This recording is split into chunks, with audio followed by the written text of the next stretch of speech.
नमस्कार मित्रांनो, मी अभिषेक गिरटकर तुम्हा सर्वांच्या मी शिपाई महाराष्ट्राच्या ह्या यूट्यूब चॅनलवरती स्वागत करतो.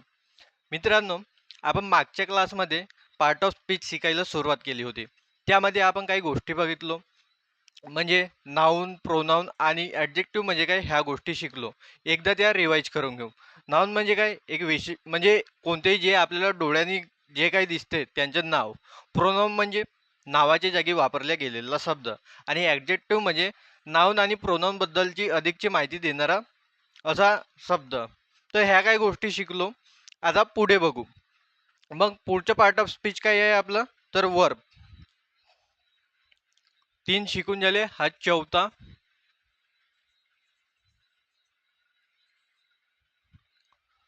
मग बघा, वर्ब म्हणजे काय, तर एखादी ॲक्शन कशी होत आहे व ती कुणाद्वारे झाली याची जे काही माहिती आपल्याला मिळते, त्या शब्दाला म्हणजे ज्या शब्दाकडून आपल्याला ते काही माहिती मिळते त्याला आपण वर्ब असे म्हणतो. काय म्हणलो मी, एकदा बघा.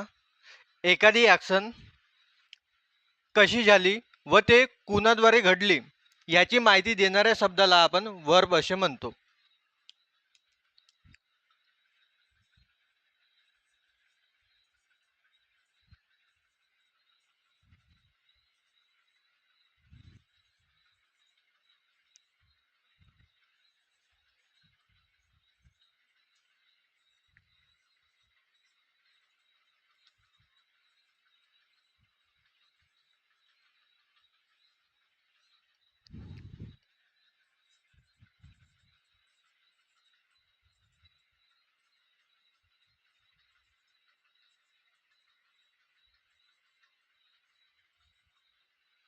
बघा, मग हे सेंटेन्सेस मध्ये ओळखायचं कसं, तर मी काही सेंटेन्सेस घेतो, मग त्याद्वारे समजू की वर्ब आपण सेंटेन्स मध्ये कसं ओळखू.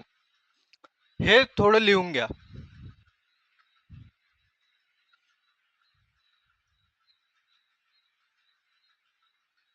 तर हे तुमच्या पुढे 2 एक्झाम्पल्स आहेत.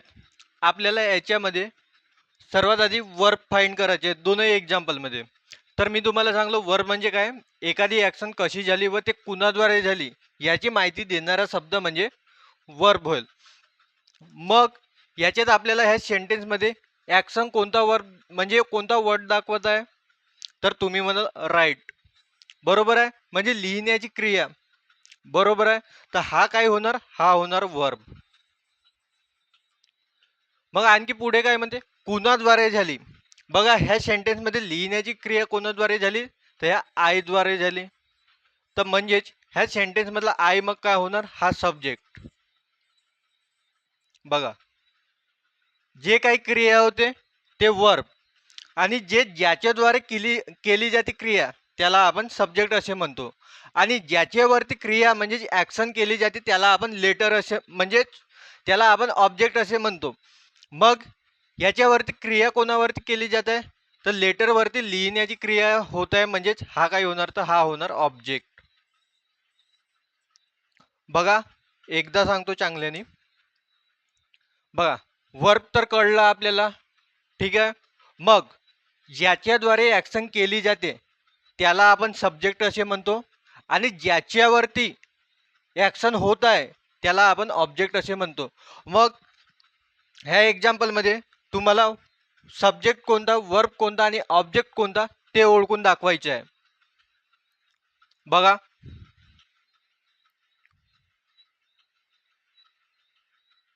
समजलं ना, एकदम बरोबर. बघा, रीड्स हे काय आहे, तर वाचण्याची क्रिया आहे. बरोबर आहे, म्हणजे एक ॲक्शन वर्ड आहे, तर याला आपण काय, तर वर्ब म्हणू. मग ही क्रिया कोणाद्वारे होत आहे, म्हणजेच ही ॲक्शन कोणाद्वारे होत आहे, तर मुलाद्वारे, म्हणजे दी बॉय. हा काय झाला, हा सब्जेक्ट झाला. कोणावरती होतो आहे, तर दी न्यूजपेपरवरती. बरोबर आहे, हा काय झाला, तर हा ऑब्जेक्ट. लिहून घ्या या सर्व गोष्टी एकदा.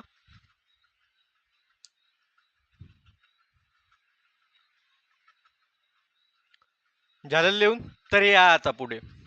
आता आपण बघू की ॲडवर्ब म्हणजे काय.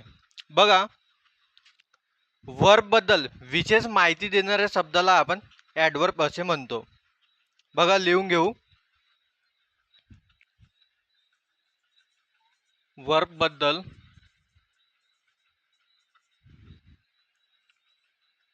विशेष माहिती देणारा शब्द.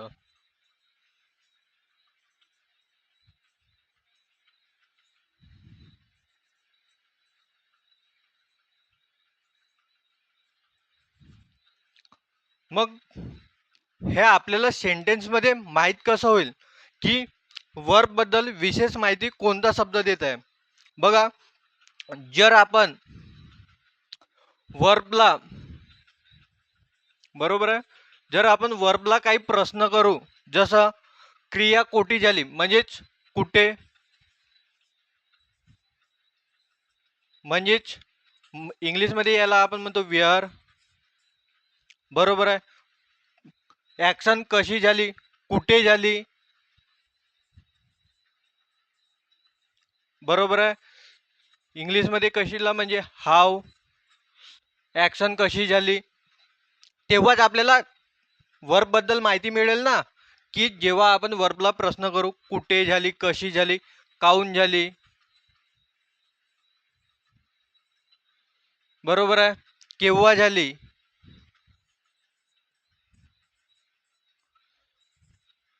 तेव्हाच आपल्याला ॲडवर्ब मिळेल. काऊनला काय म्हणतो, वाय, बरोबर आहे, आणि केव्हा म्हणजे वेन. बघा, हे लिहून घ्या डोळं, आणि याच्यानंतर काय आपण उदाहरण घेऊ.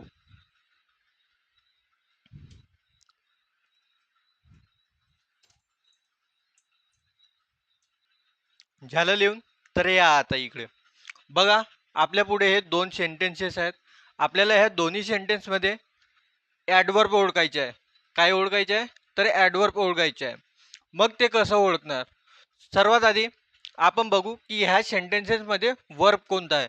तर तुम्ही म्हणाल रन्स, बरोबर आहे, कारण की हे धावण्याची एक क्रिया आहे. हा काय झाला, तर हा झाला वर्ब. मग मी काय, आपल्याला पाहायचं काय आहे, ॲडवर्ब. ॲडवर्ब म्हणजे काय सांगितलं मी, की वर्ब बद्दल विशेष माहिती देणारा शब्द. मग ते कसे ओळखायचं, तर वर्बला काही प्रश्न विचारून. बघा, वर्बला आपण प्रश्न विचारू, ही रन्स फास्ट, बरोबर आहे, तो कसा धावतो, कसा धावतो, तर तो फास्ट धावतो. बघा, वर्बला आपण प्रश्न करतो की तो कसा धावतो, तर तो फास्ट धावतो. म्हणजे हा वर्ब बद्दलची माहिती देत आहे. कोणता शब्द, तर फास्ट शब्द, बरोबर आहे. म्हणून हा काय होणार, तर हा होणार ॲडवर्ब. कसा म्हणजे हाव.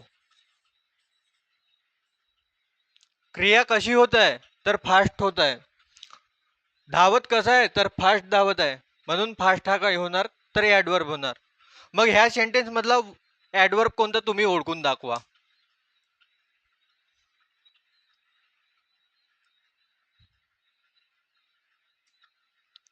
बरोबर, काय होणार, तर हिअर. काऊन, तर बघा, कम्स हा काय आहे, तर हा वर्ब आहे, बरोबर आहे. याला आपण प्रश्न करू, तो कुठे येत आहे, म्हणजेच वेअर, म्हणजेच कुठे येत आहे. हिअर म्हणजे इकडे किंवा इथे, बरोबर आहे. ही कम्स हिअर, तो कुठे येत आहे, ते इकडे येत आहे. म्हणजेच हिअर हा काय होणार, तर हा होणार ॲडवर्ब. समजलं, लिहून घ्या मग.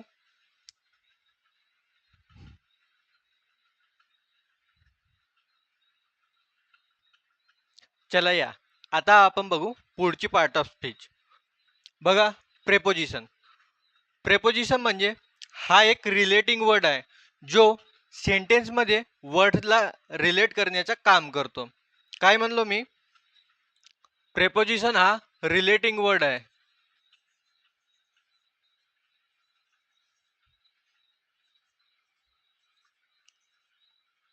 जो सेंटेन्स मध्ये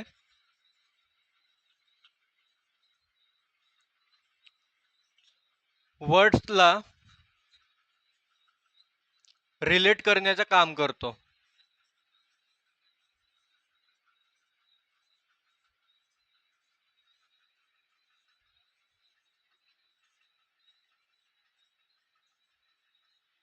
बघा लिहून घ्या हे. याच्यानंतर आपण काही एक्झाम्पल्स घेऊ.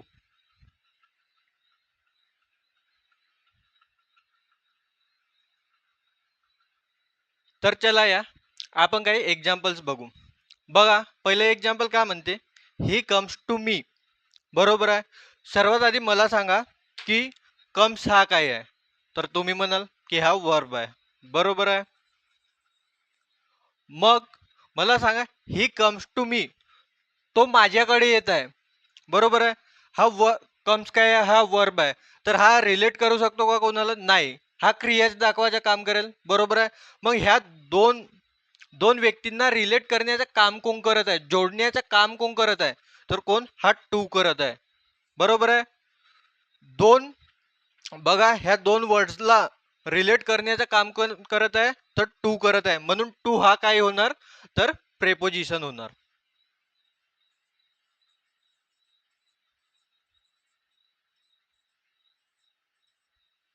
बरोबर आहे. मग ह्या सेकंड सेंटेन्स मध्ये तुम्हाला सांगायचं आहे की ह्या सेंटेन्स मध्ये प्रेपोजिशन कोणतं आहे. बघा एकदा चांगल्याने. एकदम बरोबर. काय आहे? विथ. बघा सर्वात आधी वर्ब कोणता? वर्ब आहे इज रायटिंग. हा काय झाला? वर्ब. बरोबर आहे. मग मला सांगा he is writing a letter. Letter लिहित आहे, पण लेटर कशाने लिहित आहे? पेनाने लिहित आहे. तर कशाने लिहित आहे? पेनाने लिहित आहे. म्हणजे लेटर आणि पेनला रिलेट करण्याचं काम कोण करत आहे, तर तुम्ही म्हणाल विथ हा रिलेट करण्याचं काम करत आहे. म्हणून विथ हा काय आहे, तर विथ हा प्रेपोजिशन आहे.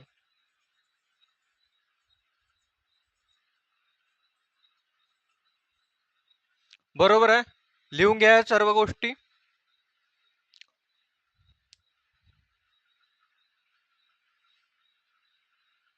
बघा एकदा चांगल्याने. ह्या सेंटेन्स मध्ये भरपूर जणांना कन्फ्युजन झालं असेल, ते मी एका मिनिटात दूर करतो. कसं? एकदा चांगल्याने बघा. मला सांगा ह्या सेंटेन्स मध्ये ही काय आहे, तर तुम्ही म्हणाल ही हा ऍक्शन करणार आहे, म्हणजे क्रिया करणार आहे. बरोबर आहे. तर हा काय झाला? हा सब्जेक्ट झाला. बरोबर आहे. मग मला सांगा आपल्याला निवडायचे काय आहे? आपल्याला निवडायचे आहे प्रेपोजिशन. प्रेपोजिशन म्हणजे काय? हा एक रिलेटिंग वर्ड आहे की जो सेंटेन्स मध्ये वर्ड्सला रिलेट करण्याचे काम करतो. मग मला सांगा ही हा रिलेट करू शकते का? हा करणाराच आहे काम. काम करणारा म्हणजे क्रिया करणार आहे, तर हा कोणाला रिलेट नाही करू शकत. बरोबर आहे, कारण की हा सब्जेक्ट आहे. मग पुढे या. लेटर काय आहे, तर लेटर वरती क्रिया होत आहे. बरोबर आहे. एक मिनिट, लेटरची स्पेलिंग इथे मिस्टेक झाली माझ्या हाताने. ते डबल टी पाहिजे होतं. हा मिटवून घेतो मी एकदा. लेटर. एक मिनिट. अरे यार.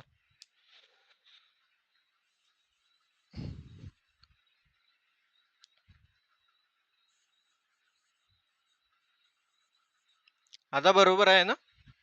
हा ठीक आहे. काय ई. हा बघा एकदा इकडे. He is writing a letter with pen. He तर सब्जेक्ट झाला, रायटिंग वर्ब झाला. लेटर काय?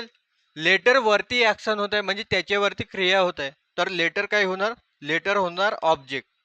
मग हा कोणाला रिलेट करण्याचं काम करणार का? नाही. पेन. आता मी येथून एक गोष्ट मिटवतो.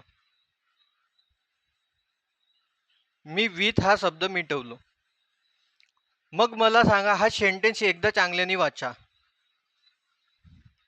बघा मग हा सेंटेन्स काय राहिला? He is writing a letter pen. हा जुळत तरी आहे का इकडे? तुम्ही एकदा चांगल्याने वाचा. He is writing a letter pen. काही समजत आहे का? हा इथपर्यंत समजत आहे. He is writing a letter, तो एक पत्र लिहत आहे. पण पेन हा काय जुळला का? विचार करा तुम्ही. मग आपल्याला ह्या दोन गोष्टींना रिलेट करणारा एक कोणता तरी शब्द पाहिजेत. मग आपल्याकडे एक वर्ड आहे, तो म्हणजे विथ. याचा अर्थ होतो याच्यानी.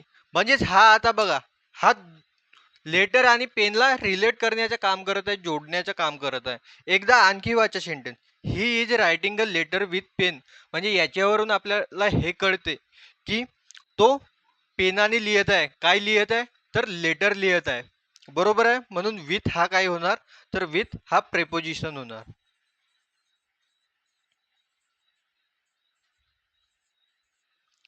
आता कोणाला डाऊट नसेल राहिलं, एवढा तर मला नक्की माहित आहे. एकदा लिहून घ्या हे, मग आपण पुढे बघू.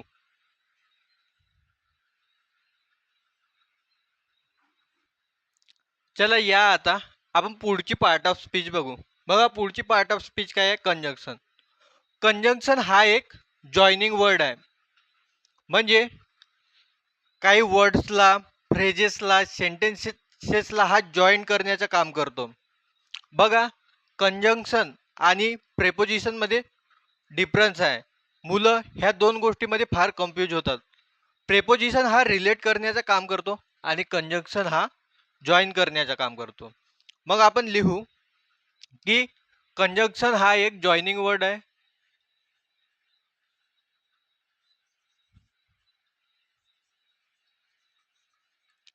तो कशाला? तर वर्ड्स, सेंटेन्सेसमध्ये वर्ड्सला, सेंटेन्सेसला, क्लॉजेसला जोडण्याचं काम करतो. तर मग काही उदाहरण घेऊ आणि समजू की कंजंक्शन हे आपण सेंटेन्समध्ये कसे ओळखू शकतो. तर हे आधी तुम्ही लिहून घ्या, मग काही उदाहरण घेऊ.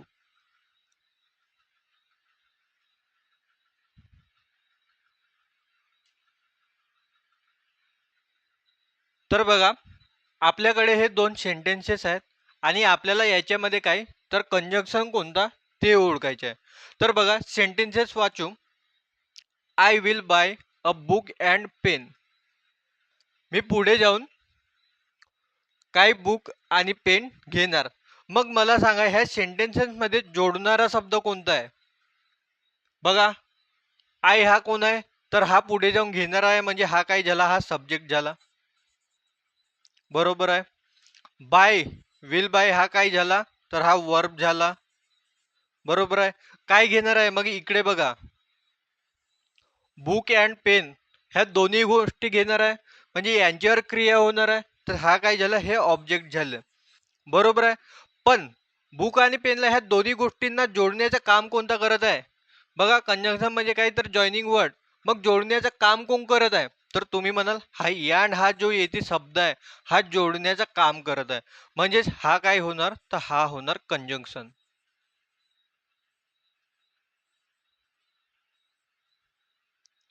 मग ह्या दुसऱ्या सेंटेन्स मध्ये कोणता कंजंक्शन होणार ते तुम्ही ओळखून दाखवा. एकदम बरोबर. काय होणार? तर इथे पण अँड होणार. हा काय होणार? हा कंजंक्शन होणार. कारण पा सेंटेन्स काय म्हणते? I like reading books and watching movie. बरोबर आहे. मग आवडते हा काय झाला? हा झाला क्रिया, आवडण्याची क्रिया. बरोबर आहे. हा नॉन ऍक्शन वर्ड आहे मित्रांनो, पण याला देखील आपण वर्बच म्हणतो. I like reading. बरोबर आहे. हे वाचण्याची क्रिया झाली. मग काय? बुक्स आवडते वाचायला आणि मूवी बघायला आवडते. तर ह्या दोन गोष्टीला जोडण्याचं काम कोण करत आहे? तर हा यांड हा शब्द करत आहे. म्हणजेच हा काय झाला? मग हा झाला कंजंक्शन. लिहून घ्या हे सर्व. मग आपली एकच पार्ट ऑफ स्पीच वाचलेली आहे, ती म्हणजे इंटरजेक्शन. ते पुढे बघू.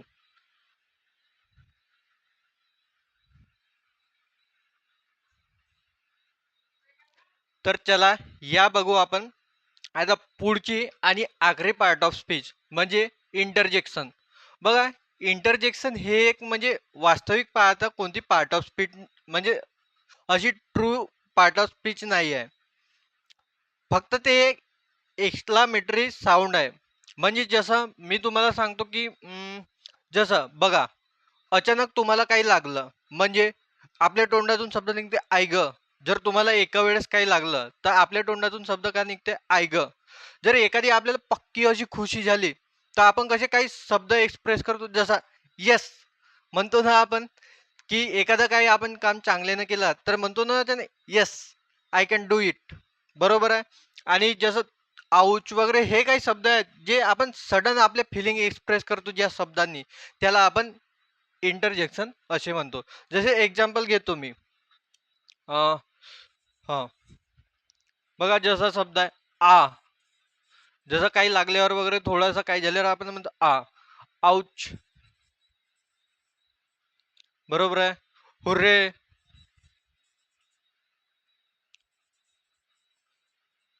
असे हे काही शब्द आहेत, की जे आपण आपल्या सडन म्हणजे जे अचानक तोंडातून निघतात आपले शब्द, ते म्हणजे इंटरजेक्शन.